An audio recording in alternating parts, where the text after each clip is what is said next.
Nora Bell moved quietly through the grand halls of Westbridge Academy of Arts, her worn sneakers squeaking faintly against the marble floors. At 29, she wore the deep blue custodial uniform like armor, clean, unassuming, invisible. Most days, no one looked at her twice. Her job was simple: clear trash bins, polish brass railings, and keep the gleaming practice room spotless. Though she was surrounded by music, no one suspected her connection to it. Nora's dark hair was always pulled back into a tidy knot, and her hands, rough from cleaning solvents, betrayed nothing of their former elegance on ivory keys. For the past 4 years, she'd passed unnoticed beneath portraits of composers and prodigies, blending into the background like the dust she cleared. One morning, she paused near a cracked portrait of a composer to adjust its frame. As she did, a student stumbled through scales in a nearby room. Nora's lips moved silently, tracing the notes, correcting the rhythm with muscle memory that never faded.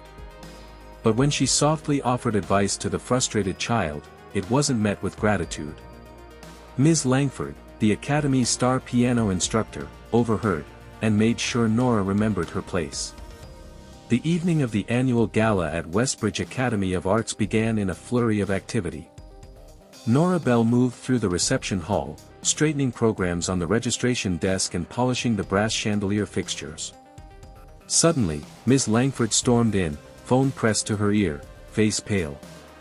"Food poisoning," she snapped. "Celeste Harper is in the hospital." Dr. Camden's poise shattered, her meticulously arranged seating plan lay in disarray. Marcus Gray, the board chair of the Graydon Trust, swept into the room, scanning the panic-stricken staff. "We cannot postpone," he insisted. "Our donors expect Ravels Toccata tonight." Leo Martinez, a kind-hearted teaching assistant who often greeted Nora with a warm nod, stepped forward hesitantly. I have heard someone else play that piece beautifully." All eyes turned toward Nora, who was dusting a nearby display case. Ms. Langford laughed harshly. "Our janitor? Do you really think she can tackle that fiendish toccata?" Leo's voice grew steadier. "After hours, I've heard her practicing in the empty hall. She knows every nuance." Dr. Camden exchanged a wary glance with Gray. "It's highly irregular," she murmured, but the desperation in her tone betrayed her. Marcus Gray nodded thoughtfully. "In the spirit of community outreach, it may even delight our patrons, showing that talent can be found in unexpected places." Ms. Langford's eyes narrowed, but she said nothing more. Silence fell as Dr. Camden turned to Nora. "Miss Bell, could you step in for our soloist?" Nora's heart pounded. She lowered her duster, cheeks flushed. For a brief moment, the world seemed to hold its breath, waiting for her answer. Nora Bell stood motionless, duster in hand, as the assembled trio of Dr. Camden, Ms. Langford, and Marcus Gray regarded her expectantly. The ornate reception hall, once her sanctuary for silent labor, suddenly felt like an interrogation chamber. Every polished marble surface reflected her crisp blue uniform and name tag. She drew a slow breath. "Miss Bell," Dr. Camden began, her tone almost gentle, "we understand this is unconventional. But if you refuse, we may have to reconsider your position here." The implication was clear: comply or risk unemployment. Nora's mind flicked back to the countless times she had endured scorn in these very corridors. She recalled the sting of Ms. Langford's jibes, the snickers behind her back. And yet, beneath her uniform lay the hands of a pianist who had once dreamed of concert stages. Ms. Langford crossed her arms, lips curled in derision. "I hope you grasp the technical demands of Ravels Toccata in G minor. It is not a parlor trick." Nora lifted her chin, voice steady despite the tremor in her chest. "I know the piece," she said quietly. "I learned it years ago." Silence engulfed them. For a heartbeat, only distant murmurs of gala preparations echoed through the hall. Then Marcus Gray spoke, his voice calm and decisive. "Very well. We'll need a run-through in 30 minutes. Leo, Please escort Miss Bell to the Steinbach Grand for a quick rehearsal. Leo offered Nora a reassuring smile as he led her down the service corridor. The backstage passages were dim and narrow, a stark contrast to the glittering foyer she had just left. But with each step, Nora felt a curious resolve hardening within her. She passed racks of stage lighting and crates of floral arrangements, her footsteps light as feathers. In the practice room, the Steinbach concert grand gleamed under a single spotlight. Nora approached it reverently, as if greeting an old friend. She lifted the lid and pressed a single key, deep, resonant, alive. Memories flooded back, afternoons at her grandmother's modest upright piano, the patient guidance of faded sheet music, the thrill of mastering a difficult passage. Behind her, Leo cleared his throat. Time's almost up. Nora settled onto the bench, closed her eyes, and exhaled. The first bars of toccata emerged in her mind, crisp and precise. She placed her fingers on the keys and began. Each note rang out cleanly, filling the small room with the music she had practiced in secrecy. The arpeggios danced, the brass-like chords thundered, and Nora's confidence swelled. Leo watched, mouth agape, as she navigated the demanding sections without hesitation. When she finished, silence reigned, then Leo's whispered, "That was extraordinary." Nora opened her eyes, her reflection framed by the polished rim of the piano. For the first time since she'd taken this job, she felt seen, not as a custodian, but as a musician capable of rising to the moment. Back in the grand hall, guests in evening attire milled about under crystal chandeliers. Nora stood just off stage, her uniform crisp and incongruous against the glittering gowns and tuxedos. A single spotlight marked the Steinbach Grand awaiting its soloist. Her pulse thundered in her ears as Leo hovered nearby, straightening sheet music. Dr. Camden stepped to the microphone, composed on the outside but her voice betraying nerves. "Ladies and gentlemen, due to unforeseen circumstances, our scheduled soloist, Celeste Harper, cannot perform. However, in the spirit of artistic community, we present a special performance by one of our own staff." A ripple of polite murmurs flowed through the audience. Nora walked onto the stage, each step echoing in the hushed hall. A few skeptical titters drifted from the back rows. Ms. Langford watched from the wings, arms folded and lips pursed. Nora's heart threatened to burst with anxiety, but she recalled her grandmother's words, "Music transcends labels." She seated herself, adjusted the music rack, and glanced at the first measure of Ravel's toccata in G minor. The opening chords rang out, clear and commanding.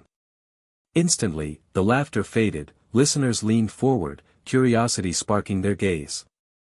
Nora's fingers danced through the rapid passages, each note measured and expressive. In the front row, Marcus Gray's distinguished features softened as he recognized the control and passion behind each phrase. Nearby, a renowned critic, Elias Reed, sat with arms crossed, until the delicate central theme emerged, and his stern expression melted into rapt attention. Dr. Camden peered through her lorgnette, eyes wide with surprise. The toccata's thunderous climax approached. Nora summoned every ounce of strength, her hands flying across the keyboard in a cascade of sound. The hall seemed to vibrate with the music's energy, resonating through the marble walls and gilded balconies. Each listener held their breath as she teased out every nuance, from playful staccatos to majestic fortissimos. When the final chord thundered, silence fell like a velvet curtain. For 3 suspended heartbeats, no one moved. Then the hush shattered as applause erupted, tentative at first, then building into a triumphant roar. Guests leapt to their feet, chairs scraping as they joined the standing ovation. Nora remained seated for a moment, overwhelmed by the thunderous acclaim. Elias Reed rose from his seat, eyes shining. He approached the stage, the crowd parted respectfully. "Miss Bell," he called above the din, "your performance was nothing short of revelatory. May I inquire where you received your formal training?" Nora rose, bowing her head with quiet dignity. "No formal conservatory," she replied softly. "My grandmother taught me everything." The audience murmured in admiration as Marcus Gray and Dr. Camden exchanged awed glances. Even Ms. Langford's expression had softened into reluctant respect. As Nora stepped off stage amidst accolades, she realized the world had shifted. In that single performance, she had transformed from an unseen custodian into an artist whose music could captivate, and whose story would inspire.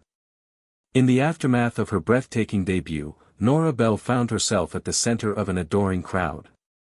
Patrons approached with congratulations, some brushed away tears, others shook her hand warmly. Marcus Gray, his customary reserve melted, placed a firm hand on her shoulder. "Miss Bell, the Graydon Trust would be honored if you would head our new Music Access initiative," he announced. Dar. Camden, still catching her breath, added, "Your performance demonstrated not only mastery but a profound understanding of music's power to unite. We need your guidance for young artists who lack opportunity." Leo Martinez beamed at Nora from across the foyer, clutching 2 glasses of sparkling cider in celebration. As she navigated the well-wishers, Ms. Langford intercepted her, expression unreadable. "I owe you an apology," she said quietly. "I judged you too harshly. Your talent, it's undeniable." Nora inclined her head, offering forgiveness more readily than words. Later, in a quieter corridor, Elias Reed, the critic-turned-conductor, caught up to her. He looked her in the eye with genuine respect. "Nora, I've been invited to guest conduct the Academy Orchestra this season. I'd be honored if you would perform with us as a featured soloist. And perhaps teach a masterclass." Nora's uniform still bore faint smudges from her morning's work, but no one seemed to notice. In their eyes, she was no longer the janitor but a musician whose artistry transcended circumstance. That evening, she sat at the Steinbach Grand once more, this time to plan the curriculum for underprivileged students. Her mind wandered to the past, the day she declined Juilliard to care for her ailing grandmother, the quiet resolve that kept her practicing in empty halls, the solace she found in each note. Now, she could honor those sacrifices by offering mentorship and access to others who faced barriers. In the days that followed, Nora met with Graydon Trust trustees to outline scholarship criteria, arranged workshops for community centers, and began rehearsals for her first concert as a paid artist. Westbridge's corridors, once her domain of dust cloths and polish, now buzzed with anticipation. Students and faculty alike greeted her warmly, seeking her guidance. Through it all, Nora remained grounded. She never forgot the invisible years, the hidden practice sessions, or the sting of derision. Those memories fueled her commitment to ensure no talent remained overlooked. She drafted letters to local schools, inviting talented children to audition for instruments, arranging for free lessons and instrument loans. One crisp morning, she paused at the academy's front steps, looking up at the familiar facade. The plaque above the door read Westbridge Academy of Arts. Below it, a small handwritten sign now announced Music Access Initiative, applications open. Nora smiled. The door that once obscured her dreams now stood wide open for countless others. 3 months into her role with the Music Access Initiative, Nora Bell's life had transformed in ways she had scarcely dared imagine. Gone were the days when she navigated Westbridge's halls unseen. Now, students waved and called her name as she passed. Her uniform had been replaced by simple, but elegant attire suited to her new position as mentor and performer. Each afternoon, she guided a group of eager adolescents through technique drills and ensemble rehearsals in the Academy's practice rooms. These students, talented youth from underfunded schools, arrived shy, unsure of their place in the musical world. Nora greeted them with warmth. Music is about expression, not perfection. She encouraged them to embrace mistakes as learning opportunities, recalling her own hidden rehearsals late at night. On weekends, Nora led outreach workshops at community centers. She taught basic piano technique, introduced orchestral instruments, and shared her story of resilience. Parents watched in amazement as their children unlocked new abilities, building confidence not only in music but in themselves. Local press covered the initiative favorably, praising Westbridge's commitment to inclusivity and Nora's inspiring leadership. Meanwhile, Leo Martinez continued as her assistant, managing logistics and providing that familiar nod of encouragement. Together, they organized the initiative's first showcase concert, featuring the students alongside Westbridge faculty. Nora selected Ravel's Toccata as the opening piece, an homage to the performance that changed her life. As she rehearsed, she felt both nostalgia and gratitude. The piece no longer defined her, but it remained a symbol of triumph. The evening of the showcase arrived. The auditorium brimmed with proud families, donors, and academy staff. When Nora and the student ensemble took the stage, the applause was thunderous. She looked into the sea of faces, bright-eyed children whose futures she had helped reshape, and felt a surge of purpose. In her opening address, Nora spoke candidly: art shouldn't be limited by circumstance. Talent deserves opportunity. Then, joined by her protégés, she launched into the Toccata's opening bars. The hall resonated not only with the familiar brilliance of Ravel's work but with the hopeful energy of emerging artists. Afterwards, donors approached her with renewed commitment to fund scholarships. Dr. Camden and Ms. Langford, now allies rather than adversaries, congratulated her on forging a program that honored Westbridge's legacy while expanding its reach. Even Marcus Gray expressed admiration for the initiative's rapid impact. That night, as Nora walked home under soft streetlights, she reflected on her journey, from invisible custodian to celebrated musician and mentor. Her grandmother's memory guided her: music is who you are when the world fades away. Now, Nora's true symphony was the collective harmony of every student she empowered, proof that, when given the chance, unexpected talent can change lives and transform institutions forever.